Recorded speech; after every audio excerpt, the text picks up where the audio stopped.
बिस्मिल्लाहिर्रहमानिर्रहीम। अस्सलाम वालेकुम नादरीन, आप यूट्यूब चैनल देख रहे हैं। मैं इमरान खान हूँ। नादरीन, गज़ा में बड़ा शानदार एक नक्शा पेश किया डोनाल्ड ट्रंप के दामाद जैरेड कुशनर पे। उसके ऊपर पूरी दुनिया से कुछ रद्दअमल भी आ रहा है। नक्शा मैं आपको दिखाऊंगा, प्लान क्या है वो भी आपको मैं बताऊंगा। लेकिन सबसे पहले DGISPR आज मुलाकात करने जा रहे हैं यूट्यूबर्स से, यानी इन्हें यूट्यूबर्स कहा जाता था और ताने दिए जाते थे। आज से कुछ अर्सा पहले तक जिन सहाफ़ियों को नौकरियों से निकाल दिया जाता था और जो लोग यूट्यूब के ऊपर या सोशल मीडिया के ऊपर अपनी कवरेजेस करते थे या अपना तज्जिया करते थे या खबरें पेश करते थे, उन्हें ताना दिया जाता था, उन्हें घटियापन का निशाना बनाया जाता था। लेकिन ये एक बहुत बड़ी हकीकत है जिससे सबसे पहले इमरान खान साहब ने समझा और वो समझ गए कि पाकिस्तान का सोशल मीडिया ये पाकिस्तान का फ्यूचर मीडिया है। तो इन्होंने कंट्रोल तो कर लिया सारा का सारा, मिलिट्री एस्टेब्लिशमेंट ने, अखबारात भी कंट्रोल हो गए, टेलीविजन भी कंट्रोल हो गए, लेकिन वहां से काम बना नहीं, वहां से बयानिया नहीं बना। और अब पाकिस्तान की मिलिट्री एस्टेब्लिशमेंट ने अपनी ज़ेरे निगरानी कुछ डिजिटल मीडिया के प्लेटफॉर्म्स बनाए, लेकिन जो भी प्लेटफॉर्म वो बनाते हैं वो बड़ी जल्दी बेनकाब हो जाता है। सबको पता चल जाता है कि ये प्लेटफॉर्म उनका है और फिर उसके बाद वो प्लेटफॉर्म भी फारिग हो जाता है। तो अब जनाब उन्होंने यूट्यूबर से मुलाकात करने का फैसला किया। बहुत सारे यूट्यूबर्स को ये दावत दी गई पहले, फिर उन्हें कंफर्मेशन की कॉल आई और उन सबसे कहा गया कि DGISPR आपसे मुलाकात करेंगे। अब क्योंकि मैं भी यूट्यूब के ऊपर वीडियो करता हूं, साबिर शाकिर भाई भी करते हैं, मोहित पीरजादा साहब भी करते हैं और बहुत सारे लोग हैं वो भी करते हैं। अब वजाहत सईद खान साहब हैं वो भी यूट्यूब पे करते हैं। यहां नजम बाजवा साहब रहते हैं, पाकिस्तान से बाहर जो लोग हैं उनकी बात कर रहा हूं, जो जर्नलिस्ट हैं और वो यूट्यूब के ऊपर वीडियोस करते हैं। तो फिर हमारा भी हक बनता है कि हम सवालात करें और हमें भी सवालात करने की इजाजत होनी चाहिए।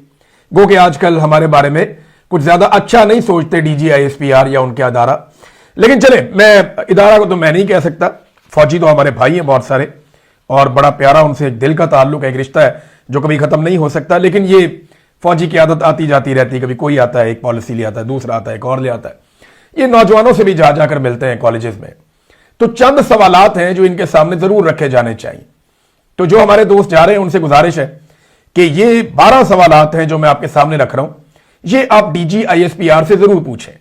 और अगर DGISPR का महकमा ये सुन रहा है और मुझे पता है मेरी वीडियो वो सुनते हैं, तो वो ये 12 सवालात लिखकर DGISPR के सामने रख दें। मैं उम्मीद करता हूं कि वो इनके जवाब दे देंगे। नंबर 1, आप कहते हैं कि आपका सियासत में कोई किरदार नहीं है, मगर आपके वजीर दिफा ये कहते हैं कि जनरल बाजवा ने जितनी घटिया सियासत की उतनी तो किसी ने भी नहीं की।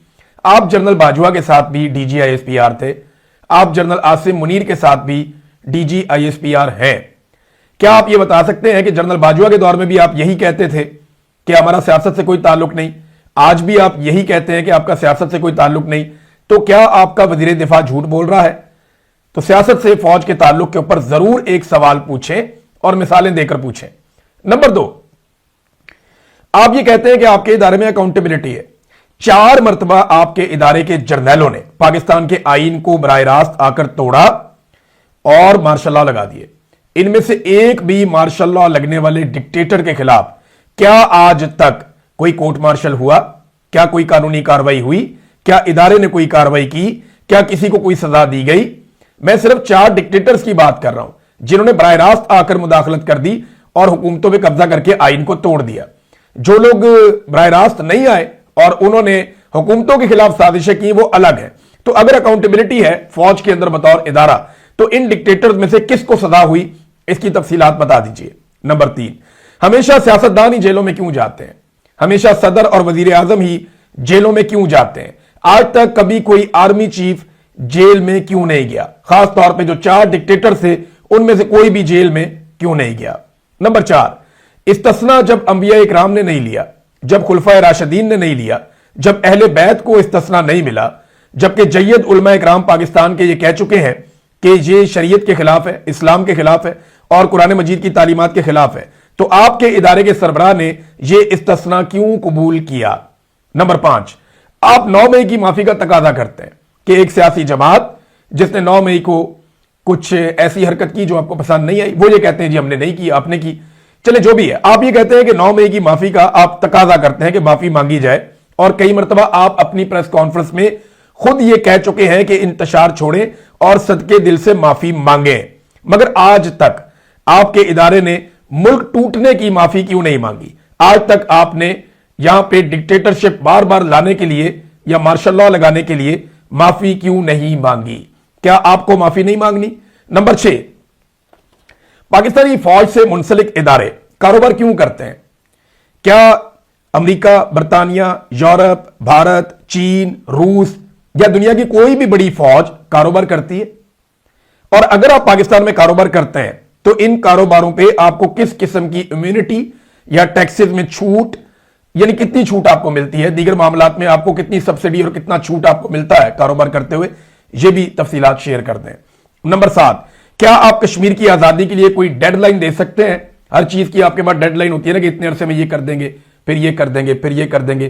क्या कश्मीर की आजादी का कोई रोड मैप आपके पास है और उसकी कोई डेडलाइन आप दे सकते हैं? क्योंकि 78 साल से आपका दावा है कि आप कश्मीर आजाद करवाएंगे। नंबर 8, आज तक आईने पाकिस्तान की सबसे ज्यादा खिलाफ वर्जी पाकिस्तान के किस इदारे ने की? इसका जवाब भी दे दें। नंबर 9, क्या आप यह बता सकते हैं कि आलमी मुलाकातों में कौन कौन से जमहूरी ममालिक अपने आर्मी चीफ को साथ लेकर जाते हैं? कल जो मुलाकात हुई वहां पे डेविस में, स्विट्जरलैंड में, वहां पाकिस्तान के फील्ड मार्शल गए हुए थे शहबाज शरीफ आपके साथ। आप बता सकते हैं कि और कितने ममालिक हैं जो अपने आर्मी चीफ को अपने साथ लेकर आए उस मुलाकात में? नंबर 10, अमेरिकी वजीर खारजा मार्को रूबियो ने यह दावा किया कि पाकिस्तान ने अपनी फौज गजा भिजवाने के लिए खुद ऑफर की है और लिखकर ऑफर की है। इसकी क्या वजह है? अगर आप यह कहते हैं कि यह हुकूमत का फैसला है, हुकूमत से पूछें, तो हुकूमत तो अपने फैसले भी आपसे पूछकर करती है और वो बबंगई दोहल ये कहते भी हैं और वो बार बार कहते हैं कि ये हाइब्रिड निजाम चल रहा है और फौज हमारे साथ हर फैसले के अंदर शामिल है। तो फिर ये कैसे मुमकिन है कि गजा में फौज भिजवाने के फैसले में फौज शामिल ना हो? तो आप ये बता दें कि क्या कभी पाकिस्तानी फौज हमास को गैर मुसल्लह करेगी? क्योंकि डोनाल्ड ट्रंप का नुक्ता नंबर 1 यही है, वो यही कहते हैं कि पाकिस्तानी फौज जो है वो हमास को गैर मुसल्लह, यानी जो भी फौज आएगी वो हमास को गैर मुसल्लह करेगी और पाकिस्तान अपनी फौज भिजवाने की अर्जी पहले ही डाल चुका है। इसके बारे में आप जवाब दे दें दोनों सवालों के। नंबर 1, कि जो मार्को रूबियो ने कहा वो ठीक है या गलत है कि हम फौज भिजवाने के लिए दरखास्त कर चुके हैं। नंबर 2, जो डोनाल्ड ट्रंप ने कहा कि जो फौज जाएगी वो हमास को गैर मुसल्लह करेगी, आप इस पर क्या राय रखते हैं? और आखिरी और 12वां सवाल, दहशतगर्दों को वापस लाने का जो फैसला है वो जनरल बाजवा और जनरल फैज ने किया था, ये सब जानते हैं। पीटीआई का मुतालबा है कि, और उनका यह कहना है, वो बड़ा क्लियरली कहते हैं कि हमने ऐसा कोई फैसला नहीं किया था, बल्कि यह फैसला उनकी हुकूमत गिरने के बाद हुआ था। जिसका सबूत यह है कि राणा सनाउल्लाह साहब ने जब पीडीएम की हुकूमत बन गई तो तब अनाउंस किया था कि तालिबान की वापसी के हवाले से हमने इस मुशावरत की है और उसके अंदर कुछ फैसले हुए हैं। अब सवाल यह पैदा होता है कि अगर तो यह फैसला पाकिस्तान तहरीक इंसाफ ने किया था या बाद की हुकूमत ने किया था, तो तमाम हुकूमती मुलाकातों की मीटिंग्स के जो मिनट्स होते हैं वो मौजूद होते हैं। तहरीक इंसाफ का चैलेंज है कि आप वो मिनट्स निकालें और साबित करें कि यह फैसला पीटीआई ने किया था। हालांकि जो शवाहिद मौजूद हैं वो ये बताते हैं कि यह फैसला पाकिस्तान तहरीक इंसाफ की हुकूमत गिरने के बाद हुआ, दहशतगर्द भी उनकी हुकूमत गिराने के बाद लाए गए और इसकी शदीद मुखालफत मुराद सईद ने और पाकिस्तान तहरीक इंसाफ ने की थी। मैंने खुद भी इस पे बहुत सारे वीलॉग किए थे। तो डीजीआईएसपीआर से जानना चाहते हैं कि दहशतगर्दों को लाने वाले इन जर्नैलों से क्या आज तक कोई पूछगछ हुई या नहीं हुई? तो ये वो चंद 12 सवाल आते हैं। पूछने को तो मैं 1200 सवाल पूछ सकता हूं, मैं अपने बारे में पूछूं तो 15-20 सवाल पूछ सकता हूं, लेकिन डीजीआईएसपीआर साहब को इन सवालात के जवाब देने चाहिए और ये जवाब मैं नहीं, पूरी कौम जानना चाहती है। हमें पता तो चले कि एक्चुअली आप हर दफा अपना कोई ना कोई बयानियां बता देते हैं, कभी हमारे सवालों के जवाब दीजिए। ये वो सवाल है जो आपके सामने बैठकर करना शायद मुश्किल हो जाता है, लेकिन मैं उम्मीद करता हूं कि शुगर कोटिंग करके या किसी भी तरह इनको नरम करके इन सवालात को डीजीआईएसपीआर तक हमारे जो दोस्त आज जाएंगे मुलाकात करने के लिए वो किसी ना किसी तरह पहुंचाएंगे और उनके अपने जहन में भी बहुत सारे सवालात होंगे, करंट अफेयर से मुताल्लिक भी, बाकी चीजों से मुताल्लिक भी। नाज़रीन, अब आ जाएं जो नक्शा एक पेश किया डोनाल्ड ट्रंप के दामाद जैरेड कुशनर ने। इस नक्शे के ऊपर बड़ा रोला पड़ा हुआ है। मैं पहले आपको यह नक्शा दिखाता हूं, ये देखें नक्शा, ये नक्शा है। इसके अलावा कुछ तस्वीर भी इन्होंने बनाई जो आर्टिफिशियल इंटेलिजेंस के जरिए बनी हुई थी। उन्होंने दिखाया कि बड़ी बड़ी बिल्डिंग है, बहुत बड़े बड़े प्लाजे हैं, बहुत खूबसूरत इमारात हैं, बड़ी अच्छी सड़कें हैं, बड़ा जबरदस्त एयरपोर्ट है, बागात, फसलें, बहुत कमाल, खेलों के मैदान। ये ऐसा लगता है जैसे एक रेजिडेंशियल सोसाइटी का, एक रिहायशी कॉलोनी का एक नक्शा बनाया गया है।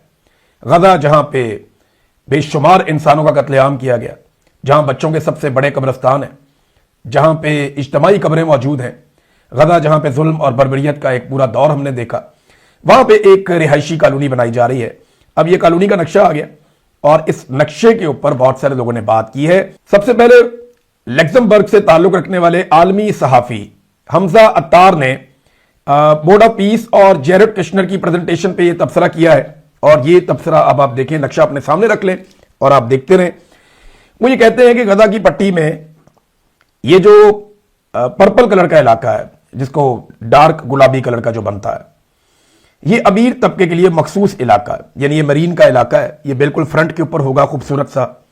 और इसके अलावा 3 जजीरे भी हैं, जो बहुत खूबसूरत इलाका है।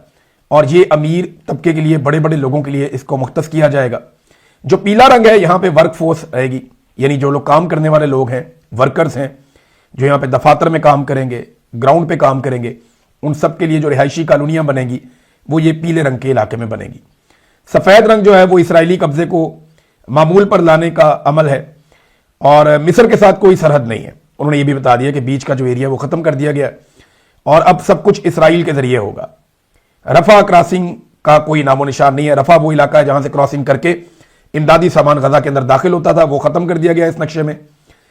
इनका यह दावा है। और साथ ये बता रहे हैं कि तवाजुन की पूरी तब्दीली कर दी गई है और जो आबादी है उसको दूसरी तरफ धकेला जाएगा और गजा की आबादी जो है उसे किसी और तरफ लेकर जाएंगे। यानी आबादी का रुख गजा शहर से खान यूनस और रफा की तरफ मोड़ा जा रहा है, बावजूद इसके कि वहां की आबादी गजा शहर से कम है। तो गजा का जो एरिया है वो सबसे कीमती प्लॉट है। डोनाल्ड ट्रंप ने यह बात भी की है कि सबसे पहले लोकेशन देखी जाती है।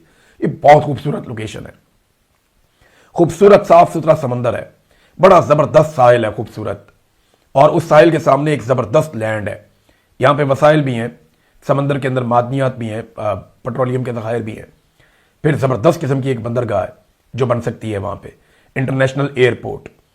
और जो मरीन के ऊपर एक ड्राइव बनेगी, बड़ी खूबसूरत सड़क, वो भी जनाब इसराइल के कंट्रोल में होगी। और जो गजा के अंदर बिजली आएगी वो जनाब इसराइल के कंट्रोल में होगी। जो एनर्जी आएगी, बाकी सारे सोर्सेज इसराइल के कंट्रोल में होंगे, सड़कें इसराइल के कंट्रोल में होंगे। इन्होंने ये सारा बताया इसके अंदर।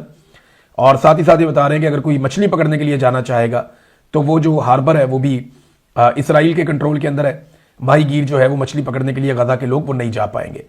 अब वो ये कहते हैं, खुलासा इसका ये है कि ये मनसूबा जाहिर करता है कि गजा को एक ऐसी कारपोरेट जेल में बदला जा रहा है जहां अमीर तबका अलहदा जजीरों पर मरीनाज में रहेगा, जबकि आम फलस्तीनियों को सस्ती लेबर के तौर पर मखसूस जोन्स में रखा जाएगा जिनका मुकम्मल कंट्रोल इसराइल के हाथ में होगा।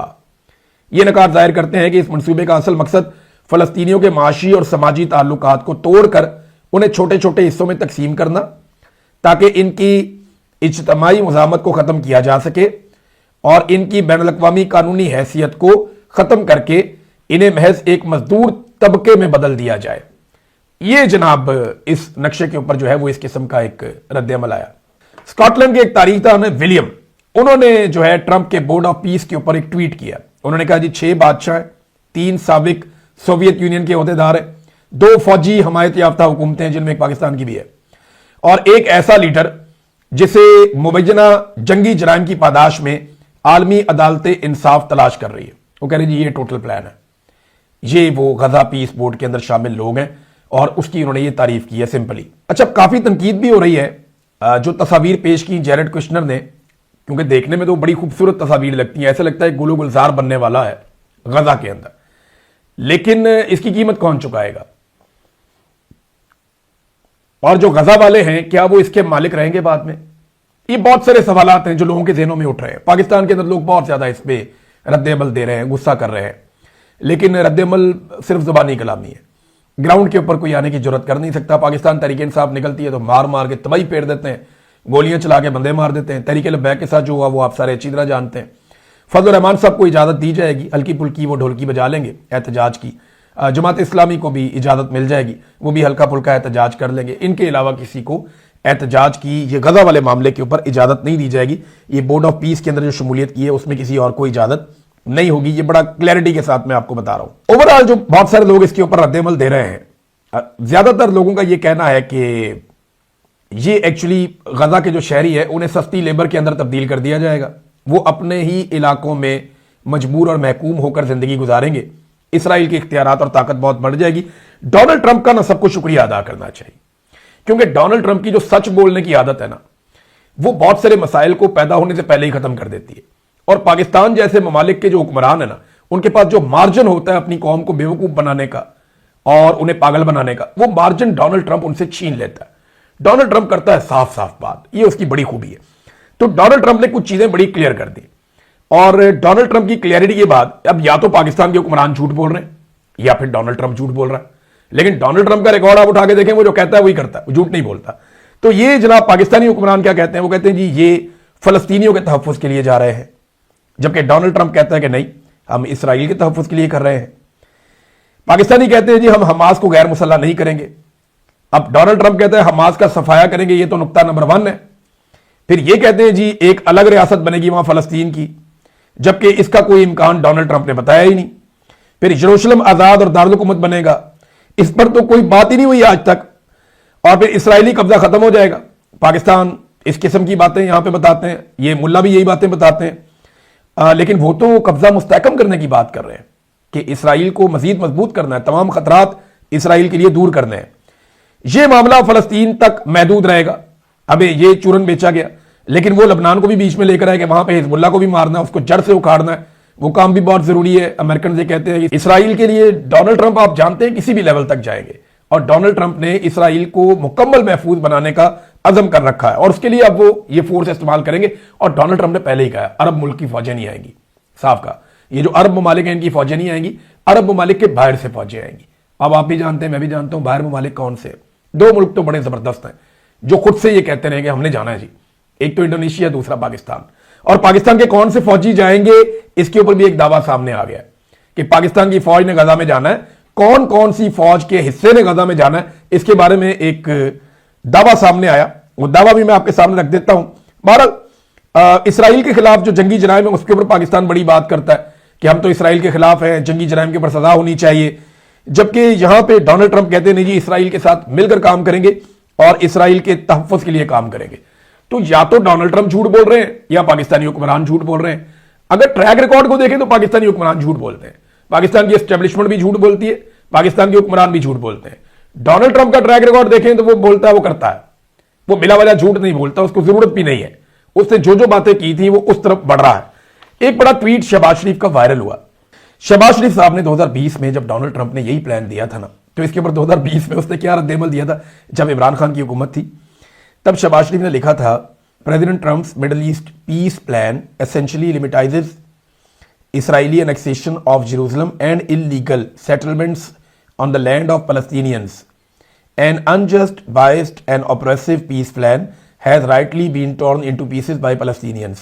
उस वक्त बहुत खिलाफ थे कि जनाब ये अच्छा है, इसको टुकड़ों में फाड़ के फेंक दिया, फलस्तीनियों ने फारग कर दिया, ये जो है ना ये बड़ी ज्यादती है, ये बड़ा जुल्म है, ये इलीगल है, ये जनाब गैर कानूनी सेटलमेंट्स करने जा रहे हैं, तो डोनाल्ड ट्रंप का प्लान ठीक नहीं है। उस वक्त शहबाज शरीफ जो है ना इस तरह की बातें करते थे। आज वो शहबाज शरीफ उस तरह की बातें नहीं करते। नादरीन, अली मुस्तफ़ा है, और अली मुस्तफ़ा बताते हैं, ये इनकी जानिब से एक ब्रेकिंग न्यूज आई है। कनाडा में मुकीम टीआरटी के साबिक सहाफ़ी अली मुस्तफ़ा ने यह खबर दी है, और ब्रेकिंग न्यूज इनकी यह है कि पाक फौज के यूनिट्स 19 लांसर्स, 13 लांसर्स और 5 हॉर्स को गजा में तैनाती के लिए नामजद कर दिया गया है। अच्छा जी, ये तीनों जो मैंने इनको चेक किया कि ये तीनों का वजूद है और क्या है और किस तरह है, तो बिल्कुल ये पाकिस्तानी फ़ौज के 3 यूनिट्स हैं, और इन्हें पहले भी कई जगहों पे तैनात किया गया।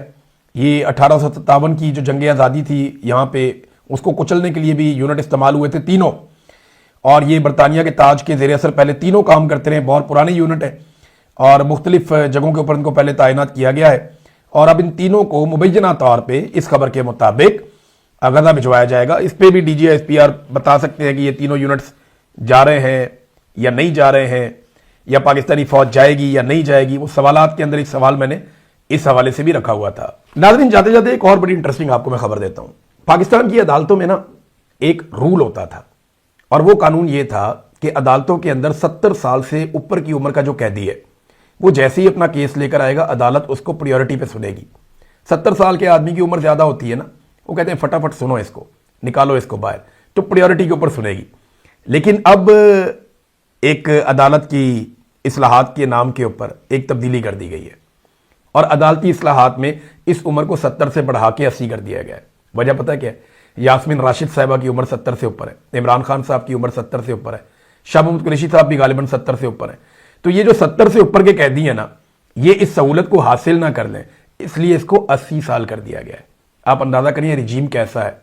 वोट डालने के लिए बंदा मेच्योर होना जरूरी है, 18 से 25 कर दो, और इंसाफ लेने के लिए कैदी का और ज्यादा बूढ़ा होना जरूरी है, तो बंदा 70 से 80 कर दो।